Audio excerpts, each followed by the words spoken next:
বা নিউক্লিয়াস দেখলাম, এর ভিতরে আমাদের প্রোটন আছে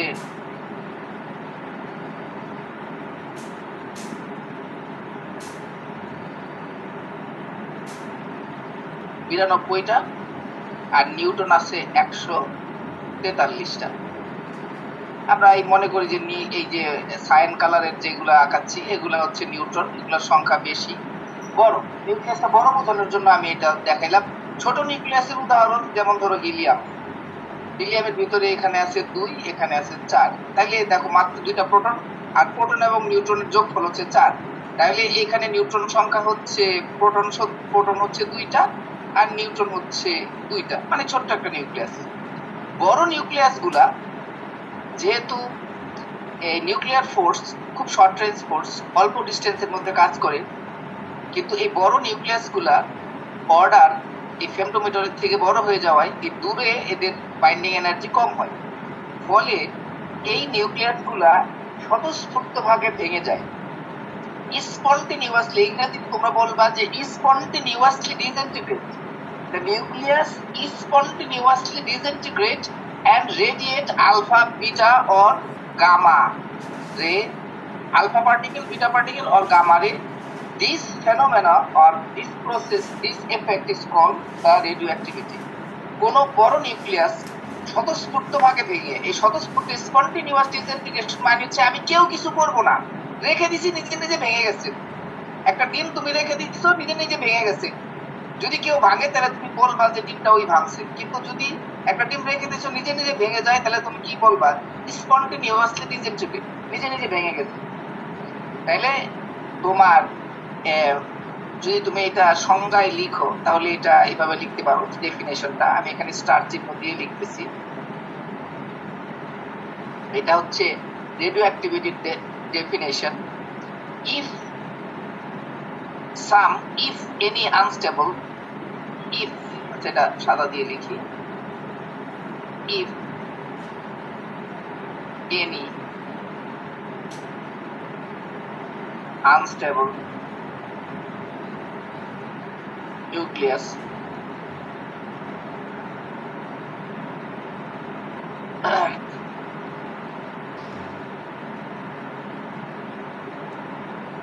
breaks up or disintegrate, integrate মানে যোগ করা, ডিসইন্টিগ্রেট মানে ভেঙে যাওয়া। তোমরা ইন্টিগ্রেশন শব্দ শুনছো না? ওই যে ম্যাথমেটিক্সে অঙ্ক করতেছো না?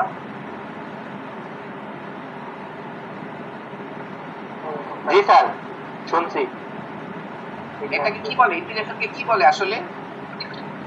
ইন্টিগ্রেশন স্যার বিয়োগ। ইন্টিগ্রেশন হচ্ছে যোগ, আর ডিফারেন্সিয়েশন মানে কি? ডিফারেন্সিয়েশন মানে বিয়োগ না, ডিফারেন্সিয়েশন মানেও বিয়োগ না। দেখো, যদি এগুলা কনসেপ্টগুলো সবসময় মাথায় রাখতে হবে, নাইলে ফিজিক্স পড়তে গেলে ম্যাথমেটিক্সের কনসেপ্ট মাথায় না রাখলে বিপদ হয়ে যাবে। এটা হচ্ছে এক্স, এটা হচ্ছে ওয়াই। তোমার এখন যদি এখানে একটা রেখা থাকে, এই ধরো একটা রেখা, তাহলে এই রেখার মধ্যে এই বিন্দুকে তুমি যদি বলো যে এটা হচ্ছে x1 এবং এই বিন্দুকে তুমি যদি বলো এটা হচ্ছে আমার x2, আর এইদিকে যদি তুমি বলো হচ্ছে y1 আর এই বিন্দুকে যদি তুমি বলো y2, তাহলে তোমার এই যে দূরত্ব, এই দূরত্বটাকে তুমি কি বলবা? x2 মাইনাস x1, মানে এইখান থেকে এই পর্যন্ত দূরত্ব হচ্ছে x2, তার থেকে তুমি যদি এতটুকু দূরত্ব বাদ দাও তাহলে তুমি কতটুকু দূরত্ব পাবা? তুমি দূরত্ব পাবা হচ্ছে এই যে হলুদ মার্ক করা এই জায়গায় এতটুকু। তাহলে এই x2 মাইনাস x1 এটাকে যদি আমি বলি হচ্ছে ডেল্টা এক্স, তাহলে এই y অক্ষের দিকে এই দুইটার মধ্যে পার্থক্যকে কি বলবা? এই দুইটা পার্থক্যকে তুমি বলবা হচ্ছে ডেল্টা y সমান হচ্ছে y2 মাইনাস y1। তাহলে এই লেখাটার স্লোপ, এই রেখাটার ঢাল, স্লোপ মানে ঢাল কতটুকু নতি হয়ে আছে, অর্থাৎ এই যে x অক্ষের সাথে সে এখানে কতটুকু নতি হয়ে আছে, কোণ হয়ে আছে, স্লোপ।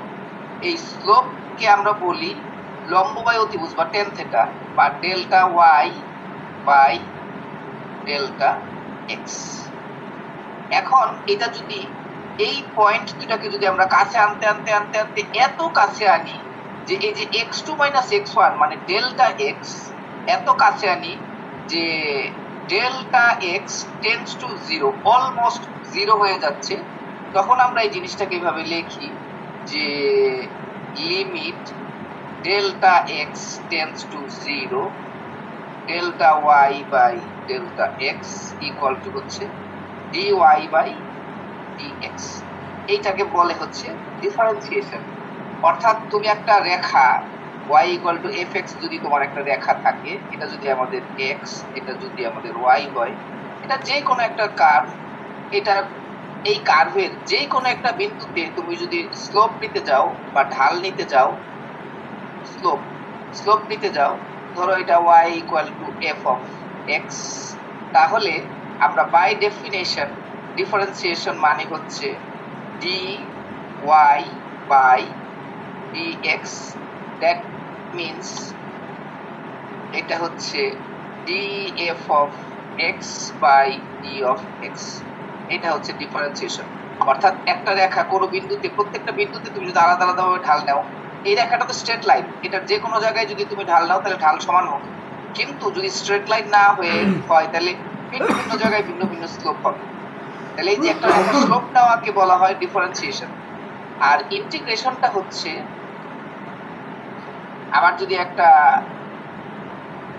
x এখানে y যদি থাকে, তাহলে এইটা যদি আমাদের একটা y equal to f of x একটা রেখা হয়, তাহলে এই রেখাটার এই যে বিন্দুটাকে আমি বললাম x1 আর এই বিন্দুটাকে যদি বলি আমরা x2, তাহলে এটাকে ইন্টিগ্রেশন করা, integration of f of x dx, এটা দিয়ে আমি কি পাবো, area under the curve.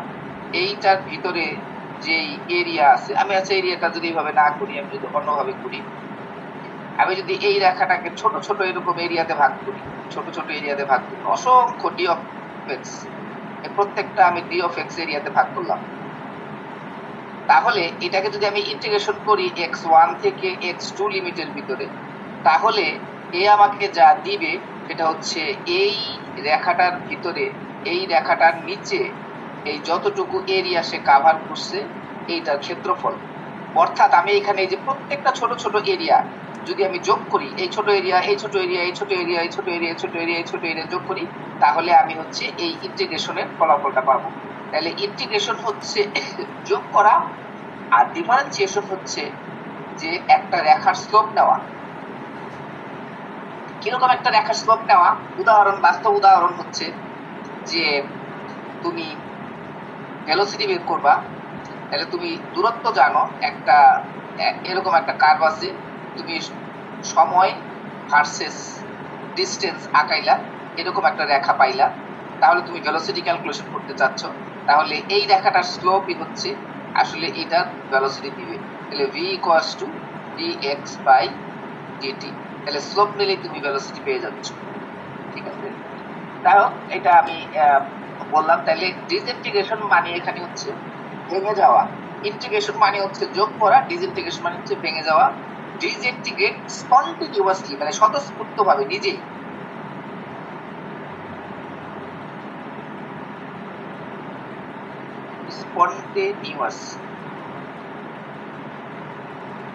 spontaneously and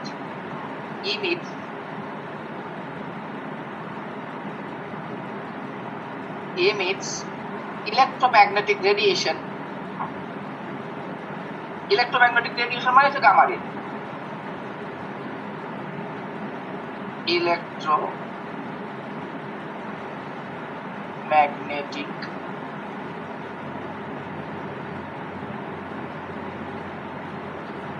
radiation or energetic particle.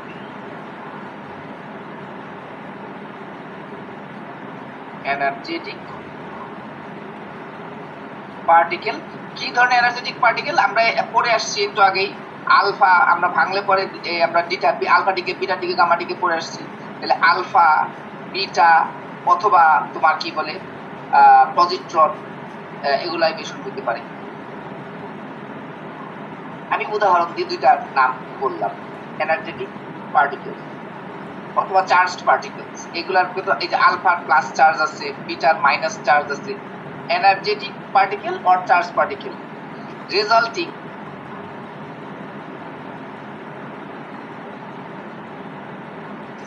a new nucleus.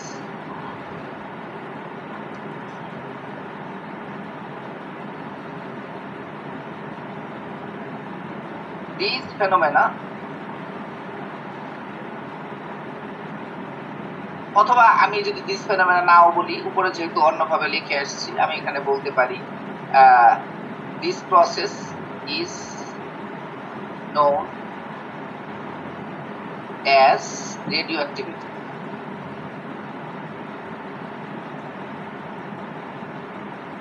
তাহলে রেডিও অ্যাক্টিভিটি কাকে বলে, সংজ্ঞা কিভাবে পাইলাম? যদি কোনো আনস্টেবল ভারী নিউক্লিয়াস নিজে নিজে ভেঙে তোমার ইলেকট্রোম্যাগনেটিক রেডিয়েশন মানে গামা রে অথবা এনার্জেটিক পার্টিকেল বা চার্জ পার্টিকেল আলফা বিটা এগুলাকে ইমিট করে, রেডিয়েট করে এবং নতুন নিউক্লিয়াস তৈরি করে, অর্থাৎ তোমার যদি এই ইউরেনিয়ামটা ভেঙে যায়, এই ইউরেনিয়ামটা কিন্তু আর ইউরেনিয়াম থাকবে না। এই ইউরেনিয়ামটা যদি ভেঙে যায় 92, তোমার এখানে যদি 235 হয়, এটার থেকে যদি একটা আলফা ডিকে হয়, একটা আলফা পার্টিকেল বের হয়ে যায়, তাহলে কিন্তু এটা দুই কি হয়, আলফা পার্টিকেলের মধ্যে এই এখান থেকে 2 ভেঙে যায়। তাহলে 2 ভেঙে গেলে কি হবে, থোরিয়াম 90 হয়ে যাবে। তাহলে এটা হয়ে যাবে হচ্ছে থোরিয়াম 90, আর এখান থেকে 4 কমবে, তাহলে 4 কমলে এখানে কত হবে, 231। তাহলে দেখো প্লাস 2 4, এটা plus charge plus energy. Just খালি এটা আমি অ্যানালজি হিসাবে দিচ্ছি, তোমার কি বলে এটা তোমার এই জায়গায় এটা দরকার নাই, আমি এই জায়গা থেকে এটা মুছে দিই। কারণ হচ্ছে যে জাস্ট যে নিউ পার্টিকেল তৈরি, নিউ নিউক্লিয়াস তৈরি হয় এইটুকু বোঝানোর জন্য বুঝাইলাম। যদি আলফা ডিকে হয় তাহলে তো তোমার কি বলে নাম্বার অফ প্রোটন পরিবর্তন হয়ে যাবে। নাম্বার অফ প্রোটন পরিবর্তন হয়ে গেলে এটা আগে যা ছিল তা আর থাকবে না, তাহলে নতুন নিউক্লিয়াস তৈরি হবে। তাহলে এই প্রসেসটাকে ইফ, আবার বলি, if any heavy nucleus, heavy unstable nucleus breaks up or disintegrate and emits electromagnetic radiation or energetic particle, it can be charged particle or may not be charged particle, then this phenomena is known as radioactivity. এই প্রসেসটা spontaneous হইতে হবে।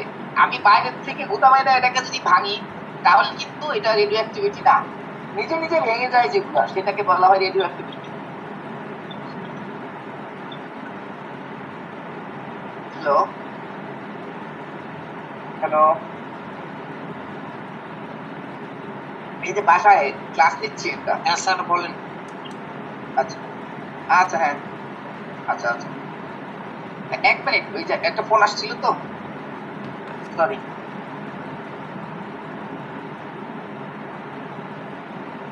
আচ্ছা, এখন এই যে আমি বললাম যে ডিসইন্টিগ্রেশন, এই যে চার্জ পার্টিকেল আলফা পার্টিকেল বের হয়, এই পার্টিকেল গুলোর কিছু প্রপার্টি আছে। যেমন প্রপার্টি গুলা কি, চার্জ পার্টিকেল যদি হয় তাহলে আমি যদি মনে করি যে একটা ম্যাগনেটিক ফিল্ড, এখানে এই ক্রস দিয়ে বোঝাচ্ছি ম্যাগনেটিক ফিল্ডটা বোর্ডের উপর থেকে নিচের দিকে চলে যাচ্ছে, অর্থাৎ তীর যদি নিচের থেকে ভিতর দিকে চলে যায় তাহলে তার পিছনের চিহ্নটা রেখে যাবে। তাই আমরা এরকম আঁকাচ্ছি চিহ্ন। এই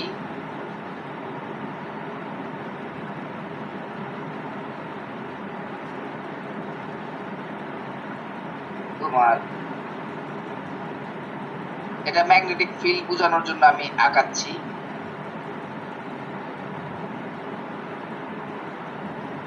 এই ফিল্ড গুলার ডিরেকশন হচ্ছে বোর্ডের, আমি যে লিখতেছি বোর্ডের উপর থেকে নিচের দিকে। এখন এইখানে যদি আমি একটা রেডিও অ্যাক্টিভ পার্টিকেল রাখি,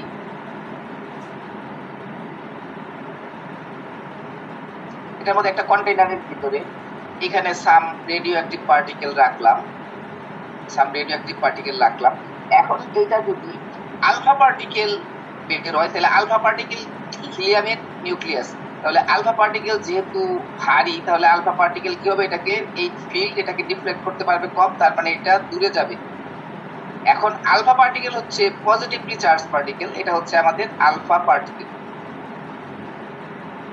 আলফা পার্টিকেল, এখন এই আলফা পার্টিকেল যদি বাম দিকে যায়, যেহেতু এটা প্লাস চার্জ, তাহলে যে আমাদের বিটা দিকে হয়, বিটা বের হয়, তাহলে বিটা যাবে ডান দিকে, ইলেকট্রিক ফিল্ডের সাথে তার বিক্রিয়া হবে ঠিক তার উল্টা।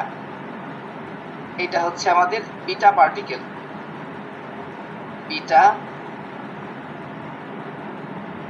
বিটা পার্টিকেল, এবং বিটা পার্টিকেলটা যেহেতু ইলেকট্রনের সমান ভর, কিন্তু চার্জ হচ্ছে প্লাস, সরি মাইনাস চার্জ, ইলেকট্রনের সমান ভর। আসলে বিটা পার্টিকেল আর ইলেকট্রনের মধ্যে কোনো পার্থক্য নাই, বিটা পার্টিকেল আর ইলেকট্রন সেম জিনিস, ভরও সেম, কিন্তু নিউক্লিয়াস থেকে যখন বের হয় তখন আমরা এটাকে ইলেকট্রন না বলে এটাকে বিটা পার্টিকেল বলি। তাহলে এটা যেহেতু খুবই হালকা, কাজেই এটা ম্যাগনেটিক ফিল্ডের ভিতরে বেশি প্রভাব, বেশি বাঁকাবে। যদি বেশি বাঁকায় তাহলে এটা কাছেই থাকবে। আর গামা রেডিয়েশন, এইটা যেহেতু কোনো চার্জ নাই, তাহলে এটার ম্যাগনেটিক ফিল্ডের উপরে এটার কোনো প্রভাব থাকবে না, কাজে এটা স্ট্রেইট সোজা চলে যাবে। এই হচ্ছে, এটাকে বলা হচ্ছে ইলেকট্রোম্যাগনেটিক রেডিয়েশন। তাহলে আমি যদি এটাকে লিখি ইলেকট্রোম্যাগনেটিক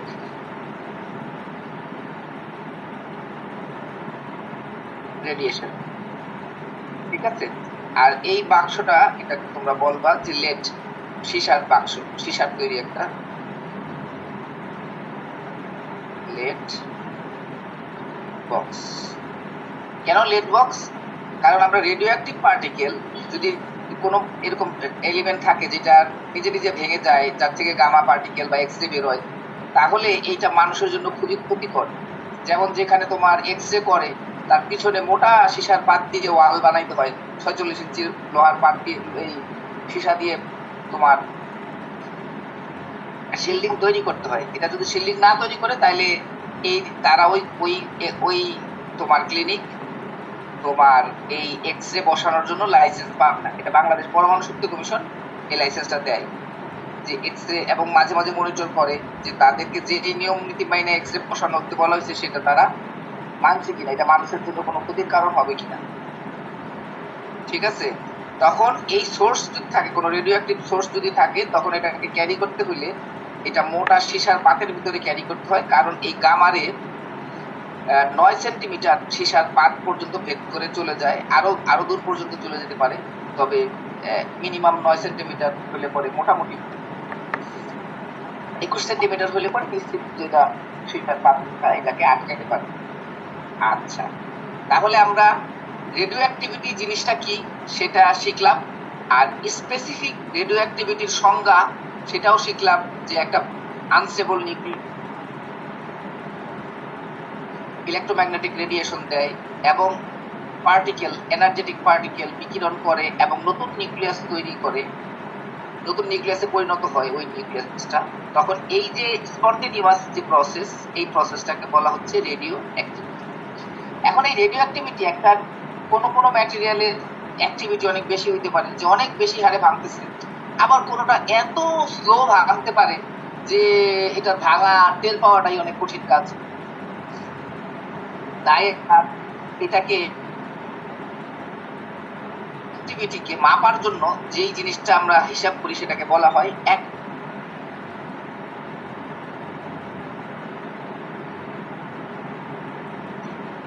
অ্যাক্টিভিটি।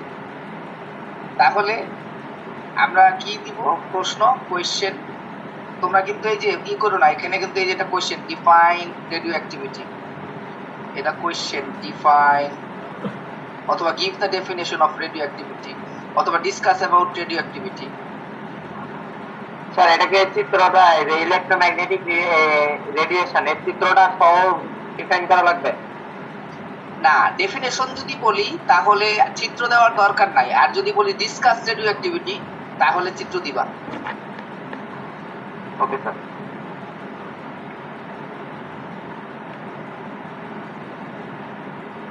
ডিফাইন যদি হয় তাহলে শুধু ডেফিনেশনটুকু, এই যে এতটুকু ডেফিনেশন, এই যে এতটুকু। আর যদি বলি ডিসকাস রেডিও অ্যাক্টিভিটি, তখন ওইটা বলে এই অংশটুকু চিত্র দিয়ে বলবা যে আলফা পার্টিকেল যদি একটা ম্যাগনেটিক ফিল্ড, এটা হচ্ছে ম্যাগনেটিক ফিল্ড।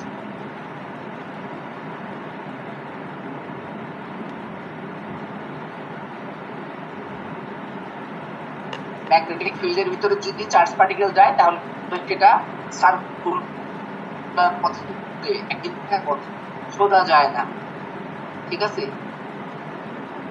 এবং এই ধারণা ব্যবহার করেই আমরা আসলে ইউরেনিয়াম 235 কি 230 আলাদা করি। তাহলে অ্যাক্টিভিটি কোয়েশ্চেন কি, ডিফাইন অ্যাক্টিভিটি অথবা ডিসকাস অ্যাক্টিভিটি অথবা express Notion about activity. Define activity অথবা এক্সপ্রেস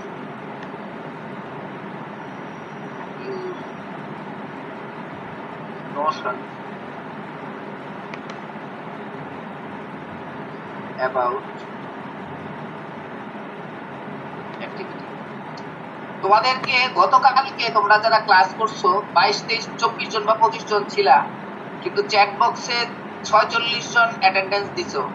এই সমস্ত অ্যাটেন্ডেন্স কিন্তু কোনোটাই অ্যাকসেপ্টেড হবে না। আমি তোমাদের এই যে জুমে তোমরা যখন লগ ইন করো তখনই আমার এখানে একটা অ্যাটেন্ডেন্স জমা হয়ে যায় অটোমেটিক। তোমরা যেই নামে জয়েন করো সেই নামে জমা হয়ে যায়। এই নামের বাইরে যারা অ্যাটেন্ডেন্স দিবা তাদের অ্যাটেন্ডেন্স আর অ্যাকসেপ্টেড হবে না।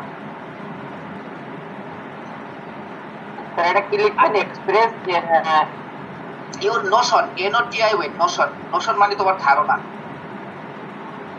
ওকে স্যার, থ্যাংক ইউ। আচ্ছা, তাহলে অ্যাক্টিভিটি আনসার যদি আমরা যাই, আনসার যদি আমরা লিখি, আচ্ছা, activity of any sample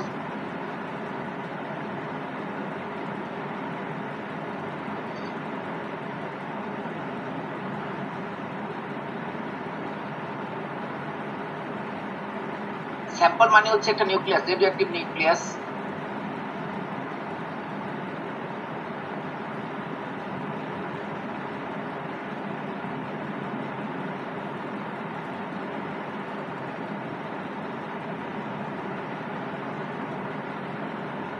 any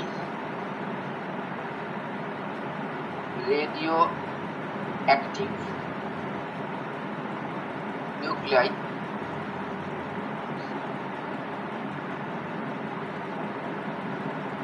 is the rate at which the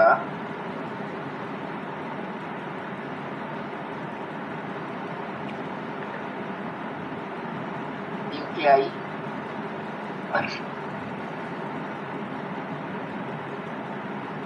of its constituents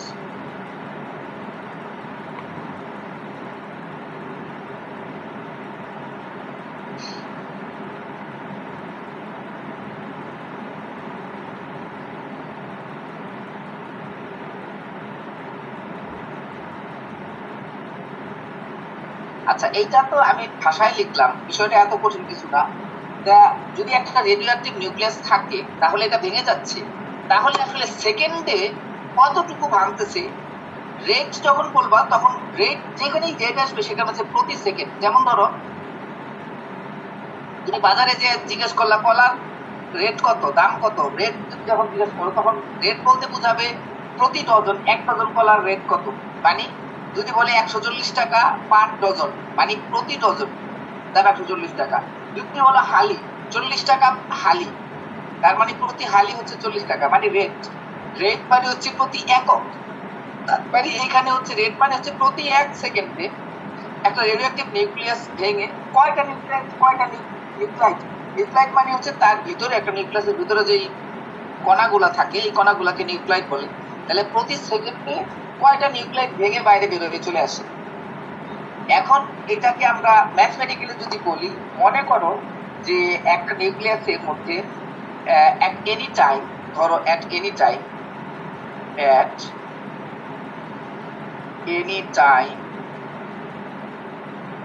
t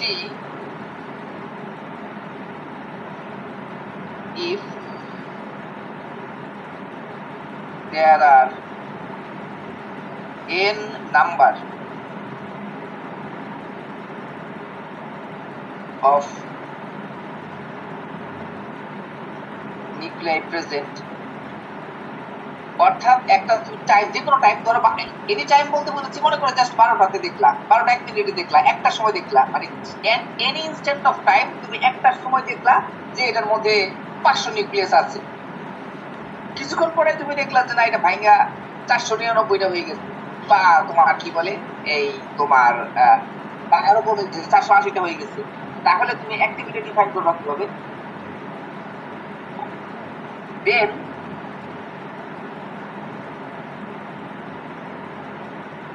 activity is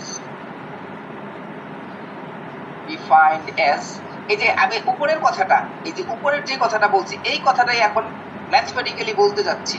সেটা হচ্ছে এই অ্যাক্টিভিটিকে আমরা ডিফাইন করি হচ্ছে আর দিয়ে, this is equals to minus dn by dt। ওই যে আমি ডিফারেন্সিয়েশনের কথা তোমার ওখানে বলে আসলাম আর এখানে ব্যবহার করে ফেললাম। অর্থাৎ প্রতি সেকেন্ডে কয়টা নিউক্লিয়াস ভেঙে যাচ্ছে, আর এখানে মাইনাস সাইন কেন আসছে? কারণ এই যে এনটা কমে যাচ্ছে, প্রতি সেকেন্ডে এন ভেঙে যাচ্ছে, তাহলে এই ভেঙে যাওয়াকে কি দিয়ে বোঝাবো? মাইনাস সাইন দিয়ে বোঝাবো। তাহলে এইটাই হচ্ছে আমাদের অ্যাক্টিভিটি আর এর সংজ্ঞা। এখন তোমরা যদি কি কেউ একটু চালাকি করতে চাও, চালাকিটা কি?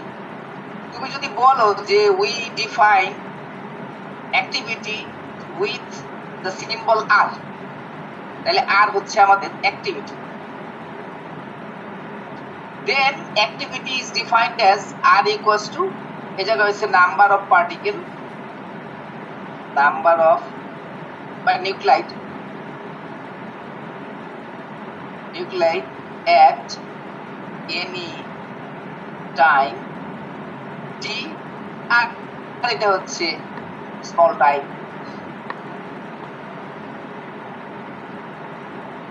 dt। তাহলে তুমি আর এই মাইনাস, যেহেতু তোমার কি বলে মাইনাসের সম্পর্কে কিছু বলতে হবে না, মাইনাসের মিনিং হচ্ছে যেহেতু এটা সংখ্যাটা কমে যাচ্ছে সেই জন্য আমরা এটাকে বলি হচ্ছে মাইনাস। এখন তোমার আর সবসময় হচ্ছে একটা পজিটিভ কোয়ান্টিটি, আর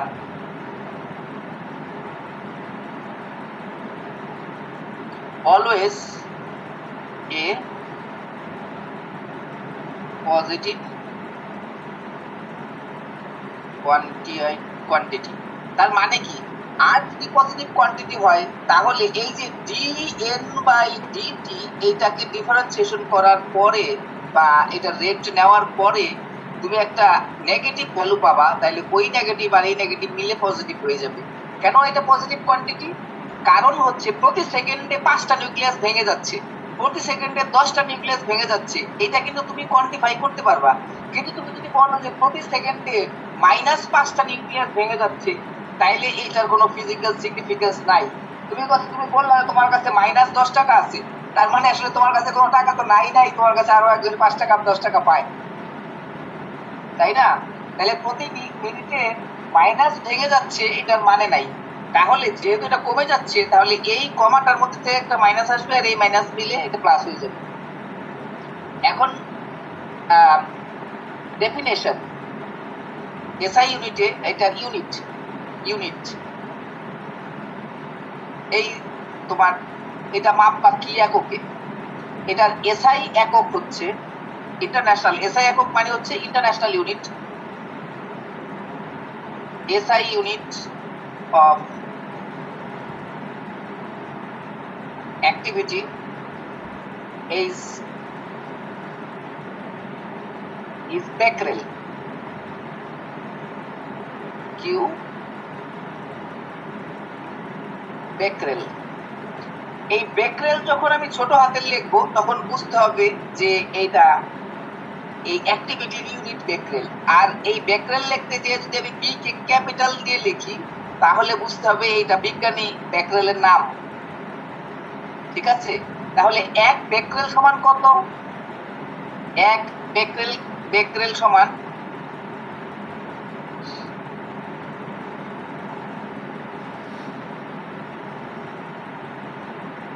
কোন সময় এটা সি এর পরে ই এর পরে একটা সিও দেয় বেকরেল লিখতে। এক বেকরেল সমান হচ্ছে, এটাকে আমরা সংক্ষিপ্ত ভাবে তোমার 1 BQ বলা যায় বেকরেল। এটা সমান হচ্ছে 1 event per second. Event per second অর্থাৎ প্রতি সেকেন্ডে যদি একটা করে নিউক্লিয়াস ভেঙে আসে তাহলে এটাকে বলা হবে 1 বেকরেল। এখন এটা থেকে তোমার মেগা বেকরেল হইতে পারে। মেগা বেকরেল, 1 মেগা বেকরেল সমান কত হবে? 10 টু দ্য পাওয়ার 6 বেকরেল। এটা গিগা বেকরেল হইতে পারে। গিগা বেকরেল কত হবে? 10 টু দ্য পাওয়ার 9 বেকরেল। এবং এটার আরেকটা ইউনিট আছে অ্যাক্টিভিটি, সেটাকে বলা হয় কুরি, ট্রেডিশনাল ইউনিট অফ অ্যাক্টিভিটি। ওটা হচ্ছে এসআই ইউনিট আর এটা হচ্ছে traditional unit.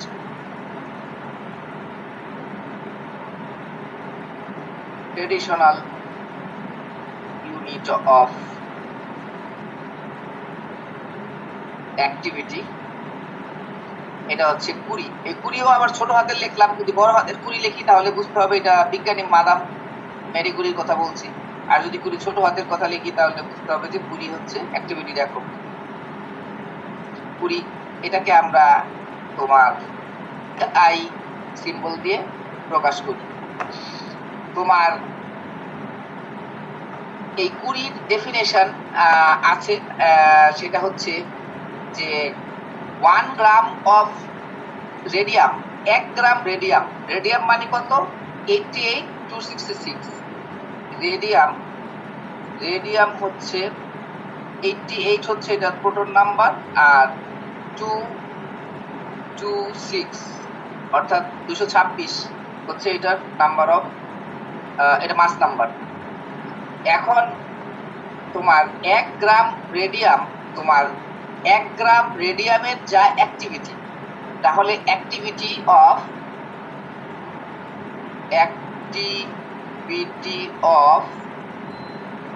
1 gram of radium is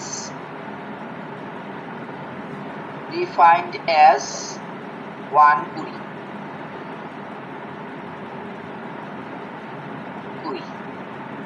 ঠিক আছে, তাহলে কুরির সাথে তোমার ইভেন্ট নিতে চাও যে 1 কুরিতে কত ইভেন্ট হয় অথবা কত বেকরেল হয়, বেকরেলের সাথে যদি এটার একটা সমন্বয় করতে চাও তাহলে 1 কুরি সমান হচ্ছে 3.70 into 10 to the power 10 events per second. Per সেকেন্ডে এতগুলো ইভেন্টস। এই হচ্ছে আমাদের অ্যাক্টিভিটি সম্পর্কে। তাহলে এখানে দুইটা প্রশ্ন এর ভিতরে চলে আসছে অলরেডি। একটা প্রশ্ন হচ্ছে যে অ্যাক্টিভিটি কাকে বলে, আর একটা হচ্ছে what is the units of activity, অ্যাক্টিভিটির একক কি। অ্যাক্টিভিটির এসআই একক হচ্ছে বেকরেল, 1 বেকরেল সমান 1 ইভেন্ট পার সেকেন্ড। আর এটার আরেকটা ট্রেডিশনাল ইউনিট আছে, সেটাকে বলা হয় কুরি। 1 কুরি মানে হচ্ছে 1 গ্রাম রেডিয়ামের যে অ্যাক্টিভিটি, সেই অ্যাক্টিভিটিকে বলা হয় 1 কুরি। তাহলে 1 কুরিকে যদি আমরা ইভেন্টসে বা তোমার বেকরেলে কনভার্ট করি তাহলে 1 কুরি সমান 3.710 ইভেন্টস পার সেকেন্ড অর ব্যাকরেল, একই জিনিস। এখন এই অ্যাক্টিভিটি ড্র, একটা চিত্র আঁকা। এটা কোয়েশ্চেনটা হলো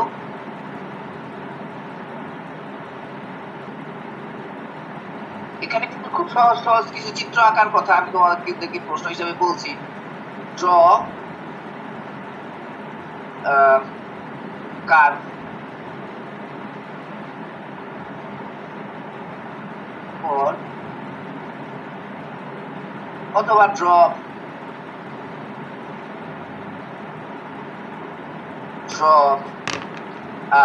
টাইম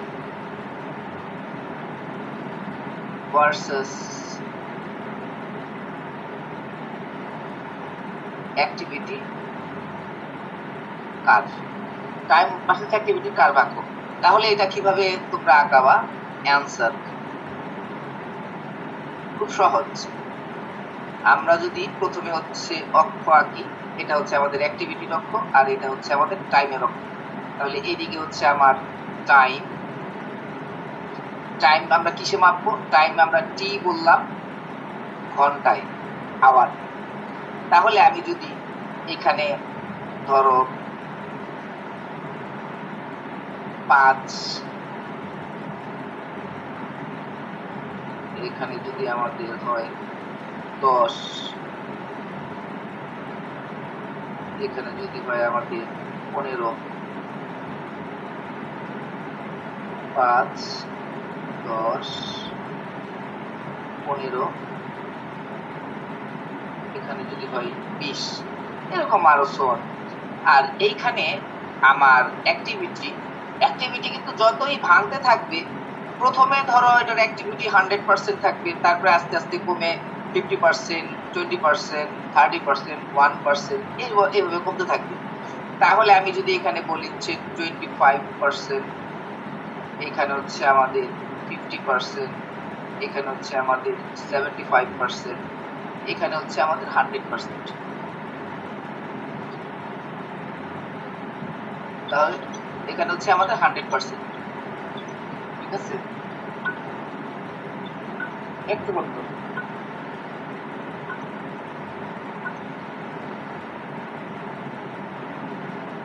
হ্যাঁ হ্যাঁ, ওয়ালাইকুম সালাম। হ্যাঁ রাজু, কি অবস্থা বলো?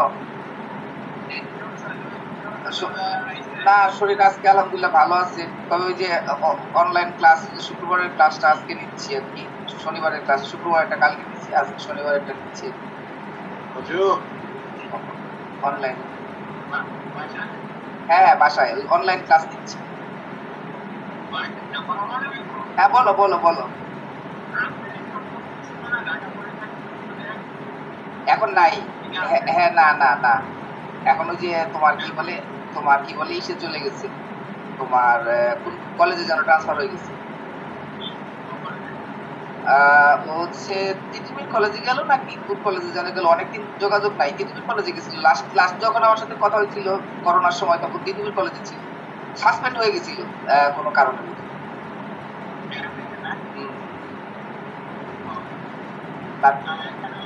কিছু দরকার?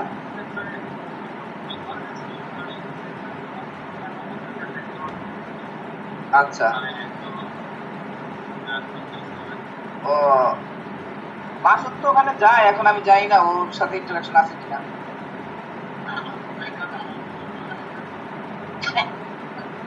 আমি খোঁজ নিয়ে দেখি, আগে বলে দেখি, জিজ্ঞেস করে দেখি যে মনসুরুল আলম না, জিজ্ঞেস করে দেখি চিনে কিনা, কলেজ ইন্সপেক্টর, স্কুল ইন্সপেক্টর। আচ্ছা, এটা নতুন স্যারের তো ঢাকা পোর্টে যাওয়া আসা ছিল, নতুন স্যারকে জিজ্ঞেস করবো না, স্যারের পরিচিত তো থাকতে পারে। হ্যাঁ হ্যাঁ, আমি আমি কালকে নতুন স্যারকে জিজ্ঞেস করে তোমাকে বলবো। হ্যাঁ আচ্ছা ঠিক আছে, আচ্ছা আচ্ছা। সরি, ঢাকা ইউনিভার্সিটিতে স্যার করতেছিল। আচ্ছা, এখন হচ্ছে আমি এখানে আঁকাইলাম তোমাদের এই অ্যাক্সিসে হচ্ছে আমাদের অ্যাক্টিভিটি, এই অ্যাক্সিস হচ্ছে অ্যাক্টিভিটি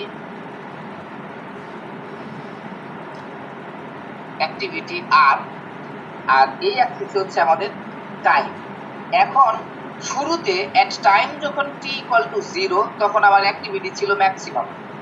এখন আমার এটা কমে কমে যখন নাকি আমার অ্যাক্টিভিটি তোমার কি বলে কমে তোমার 50% হয়ে গেছে, তখন আমার ধরো এই টাইম t = 5 সেকেন্ড হয়েছে বা 5 ঘন্টা হয়েছে। এটা মানে একটা টেন্ডেন্সি, মানে এটা আবার এক্সাক্ট কিছু না। তারপরে যখন তোমার অ্যাক্টিভিটি 25% হচ্ছে, তখন তুমি মনে করো যে আমার 10 সেকেন্ড অ্যাক্টিভিটি 25% হয়ে গেছে।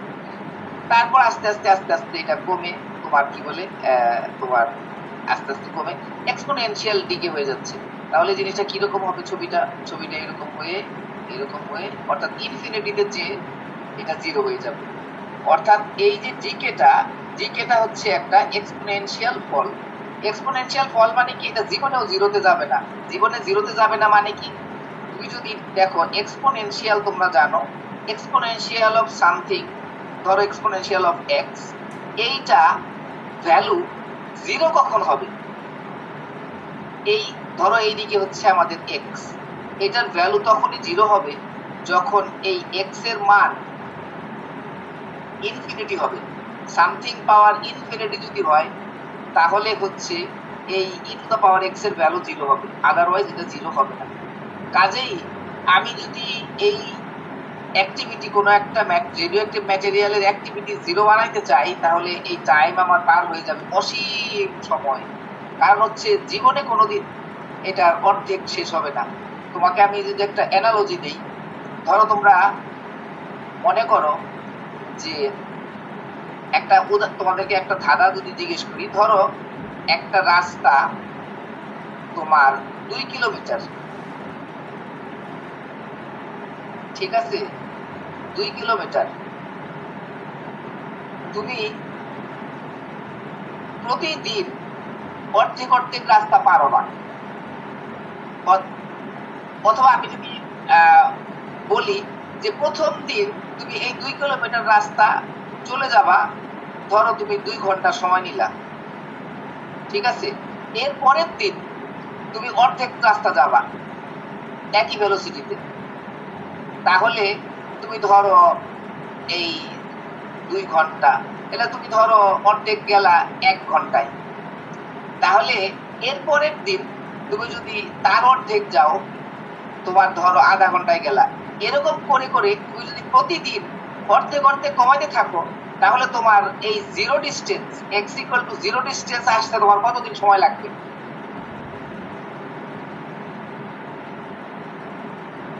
বুঝতে পারছো আমার প্রশ্নটা? কেউ কি রেসপন্স করবা?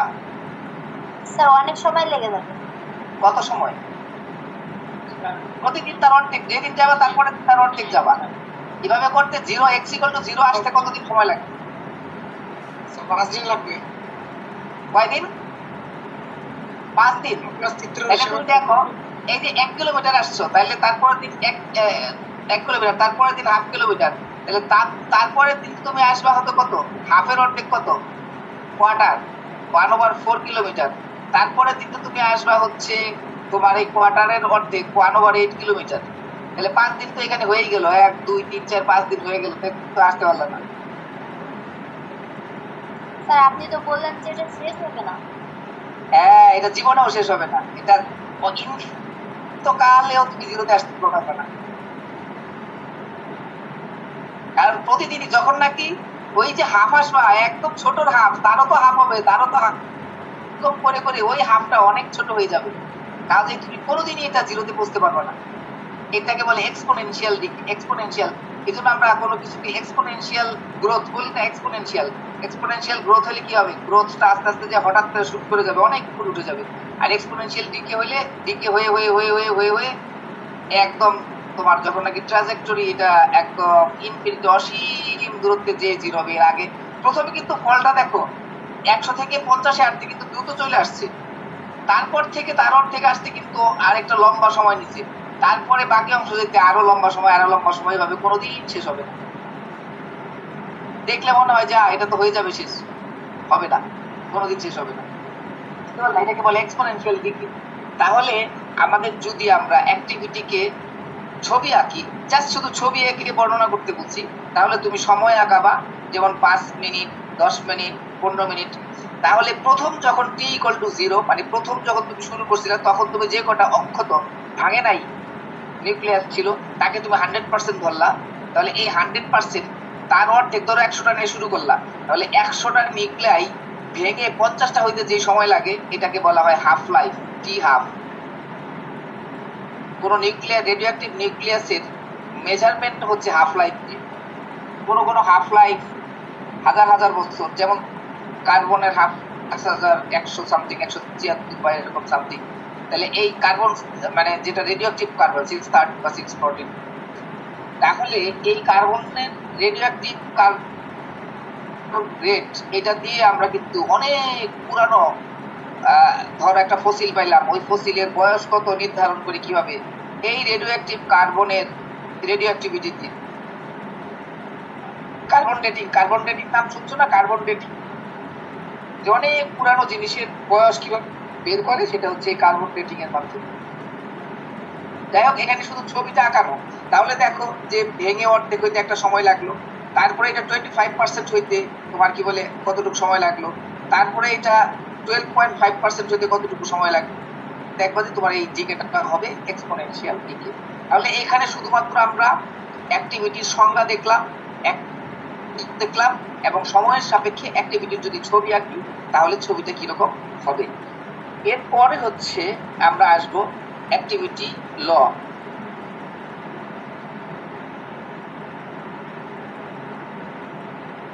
অ্যাক্টিভিটি ল, তাহলে অ্যাক্টিভিটি ল আমরা কি বলবো? এটা হচ্ছে একটা এমপিরিক্যাল অ্যাক্টিভিটি। আমি তোমাদেরকে অনেক বর্ণনা দিয়ে ব্যাখ্যা দিয়ে না বলে শুধুমাত্র ম্যাথমেটিক্যালি যদি বলে দিই, যদি আমাদের কোনো একটা রেডিও অ্যাক্টিভ স্যাম্পলের activity at any instant of time R T, এই টিটা সাধারণত আমরা লিখি না, কিন্তু it is function of time, মানে এটা সময়ের সাপেক্ষে এটার পরিবর্তন হয়, এটা বোঝাচ্ছি আর কি। At any instant of time এটার অ্যাক্টিভিটি আর ছিল, তাহলে এইটা হবে R naught exponential of minus lambda T. এখানে আর হচ্ছে activity at an instant of time, R T এটা হচ্ছে activity at any instant of time, R naught হচ্ছে অ্যাক্টিভিটি, এটা কিন্তু constant, activity at time T equal to 0, মানে শুরুতে তোমার অ্যাক্টিভিটি কত ছিল। ল্যামডা এটা হচ্ছে আমার ডিকে কনস্ট্যান্ট,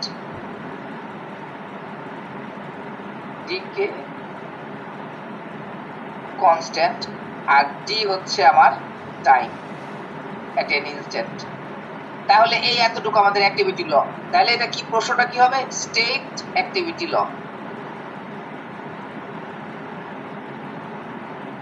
স্টেট অ্যাক্টিভিটি ল। আনসার এই যে যা লিখলাম নিচে এতটুকু আনসার, ঠিক আছে? কিন্তু এগুলা বলতে হবে, কোনটা কি না বললে কিন্তু এটা কমপ্লিট হবে না, ঠিক আছে? এখন ফর ইচ রেডিও নিউক্লাইড এই ডিকে কনস্ট্যান্টটা প্রত্যেকটা রেডিও নিউক্লাইডের জন্য ভিন্ন ভিন্ন ডিকে কনস্ট্যান্ট হয়। তাহলে এটা তুমি একটা কথা এখানে অ্যাড করে রাখতে পারো, for each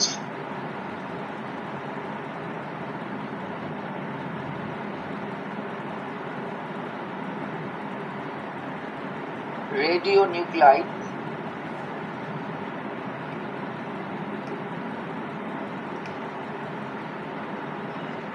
for each nuclide lambda has a different value.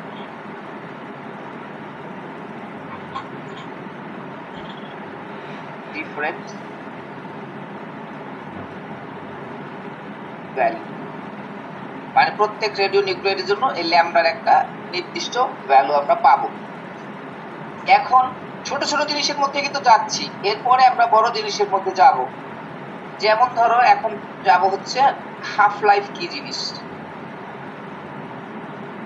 Half life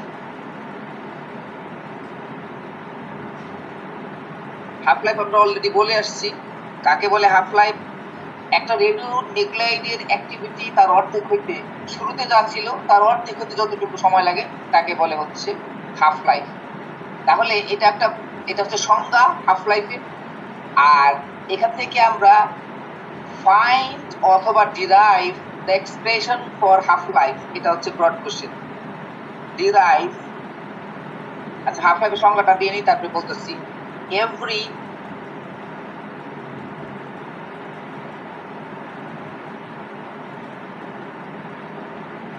Every nuclide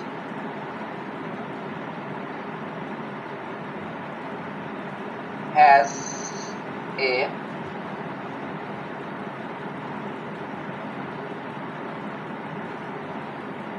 characteristics half life and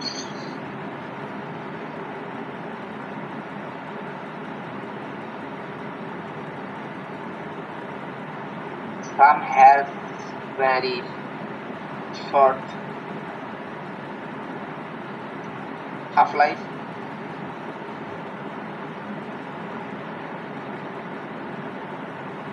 and some has very long.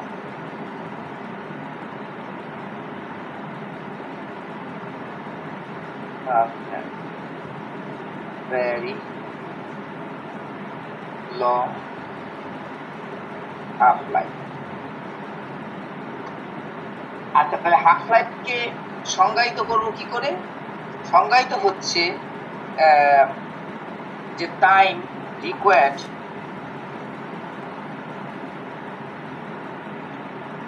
Half life, এখানে যদি আমি এখানে লিখি half life is the time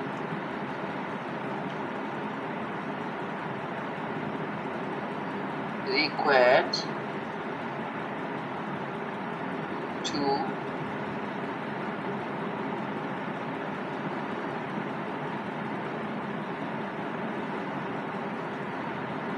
reduced to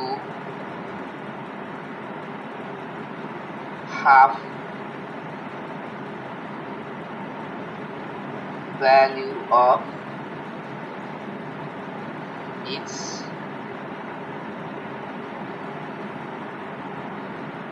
initial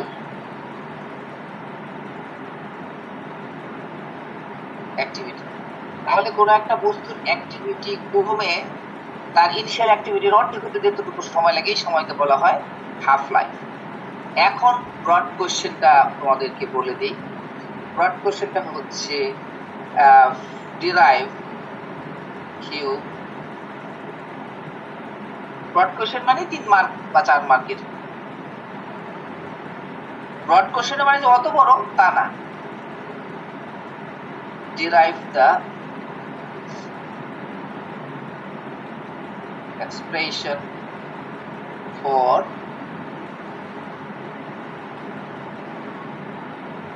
half-life. half-life-এর জন্য expression বের করো। তাহলে তুমি এটা শুরু করবা কোথা থেকে? Answer. We know from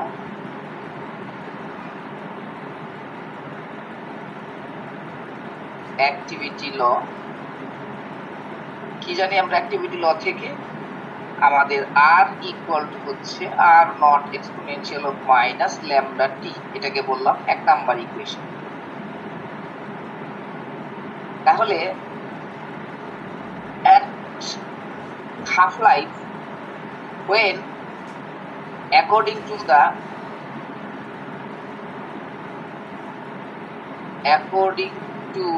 the definition of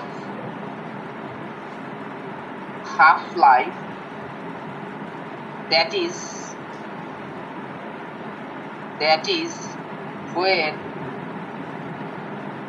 t equals to t half, t যখন t half এর সমান হবে তখন r হবে then r হবে r নট বাই 2, অর্থাৎ ইনিশিয়ালি যত ছিল তার অর্ধেক হবে। তাহলে from 1 number equation, from equation 1 we get, মানে 1 নাম্বার ইকুয়েশনে আমরা যদি এটা বসাই তাহলে r কে বসাবো হচ্ছে r নট বাই 2 সমান হচ্ছে আমাদের r naught exponential of minus lambda, আর t সমান হচ্ছে আমাদের t half. This is equation number 2। তাহলে আমার ডান পাশ এবং বাম পাশ থেকে যদি আর নট কেটে দেই তাহলে আমার থাকে কি, যে বাম পাশে থাকে হচ্ছে হাফ আর ডান পাশে থাকে exponential of minus lambda t half. এখন আমি যদি এটা সাইড চেঞ্জ করি, এটাকে এই দিকে আনি আর এইটাকে এই দিকে নেই, তাহলে আমরা লিখতে পারবো কিভাবে, যে এক্সপোনেনশিয়াল অফ এই নিচে 1 এক্সপোনেনশিয়াল অফ মাইনাস ল্যামডা টি, তাহলে 1 exponential of minus lambda t half, এটা সমান কত, এটা সমান হচ্ছে exponential of lambda t half. তাহলে আমরা এটা সমান লিখতে পারবো exponential of lambda t half, এটা সমান কত 2। আমরা যেহেতু সাইড চেঞ্জ করছি 2 কে ওদিকে নিচে, এটাকে এদিকে আনছি। Therefore আমরা taking ln on both side, taking ln on both side, দুই সাইডে যদি আমরা লন নেই তাহলে লগ আর ই কাটাকাটি চলে যায়, তাহলে আমাদের বাম পাশে থাকবে হচ্ছে ল্যামডা টি হাফ আর ডান পাশে থাকবে হচ্ছে আমাদের লন অফ 2। এখন আমাদের টি হাফ আমরা বের করতে চাচ্ছিলাম, প্রশ্নটা ছিল টি হাফের জন্য এক্সপ্রেশন বের করো, দেন টি হাফ সমান হচ্ছে লন অফ 2 বাই হচ্ছে ল্যামডা। তাহলে এই লন 2 এর মান আমরা জানি, এই লন 2 ক্যালকুলেটর দিয়ে তোমরা এই লন 2 এর মান বের করতে পারবা, এটা হচ্ছে 0.693। তাহলে আমাদের টি হাফ সমান হচ্ছে 0.693 by lambda, this is our t half. এই হলো গিয়া 4 নম্বরের উত্তর।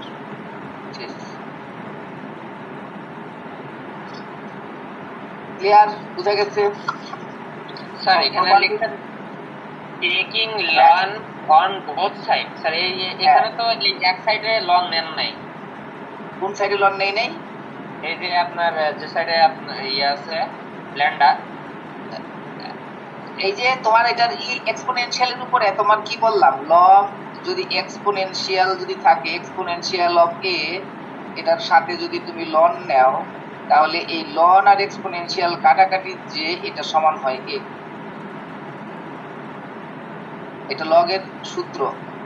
তাহলে আমি যে বাম পাশে এটার সাথে যদি লন নিলাম আর এটার সাথে লন নিলাম, তাহলে লন আর ই কাটাকাটি চলে যে তোমার এই যে এখানে থাকলো lambda e to the power lambda t half, তাহলে ই কোথায় গেল, ই হচ্ছে লনের সাথে কাটাকাটি চলে গেছে।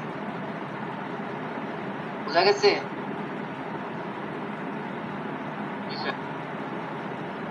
দুই পাশে নিছি না এখন, এই দেখো লন এখানে তুমি এই পাশে তো বাম পাশে দিয়ে নাই, যদি বাম পাশে আমি ই থাকতো তাহলে তুমি বলতে স্যার নেন নাই, তো বাম পাশে তুই নাই, ই আর লন কাটাকাটি চলে গেছে আর ডান পাশে শুধু লন টু আছে। তাহলে আমরা একটা লাইন বেশি করেই লেখা উচিত, যেহেতু আমাদের এই তাহলে তো আমার এই কথাটা আমি আর লিখতাম না, তখন আমি যদি taking ln on both side এই কথাটা না লিখে আমি যদি সরাসরি লিখতাম লন এত, তাহলে আমি লিখতে পারতাম এইরকম যে লন এক্সপোনেনশিয়াল অফ মাইনাস ল্যামডা তোমার টি হাফ ইকুয়ালস টু লন অফ 2, তারপর তুমি লিখতে পারো যে ও এটা তো প্লাস ছিল, প্লাস হয়ে গেছিল, তাহলে ল্যামডা টি হাফ সমান হচ্ছে লন অফ, তাহলে আর ওই কথা বলার দরকার নাই, তো taking ln of both side এই কথাটা বলছি দেখেই আর এই লাইনটা লিখি নাই। বুঝতে পারলা? এই যে কথাটা বললাম বলাতে ইজি হবে, কারণ হচ্ছে যে যেহেতু আমি এখানে লন লিখে ফেললে তোমরা বলতে এই যে লন কোত্থেকে আসবে। বুঝতে পারলা? এখন তো তোমাদেরকে সূত্র বলেই দিলাম, যেমন কয়েকটা সূত্র, বেসিক সূত্র মনে রাখবা। একটা হচ্ছে তোমার লন তোমার a প্লাস বি যদি এরকম থাকে তাহলে তুমি লিখতে পারবা ln a plus ln b. যদি তোমার এরকম থাকে যে লন তোমার a বাই বি, তাহলে তুমি লিখতে পারবা যে ln a minus ln B.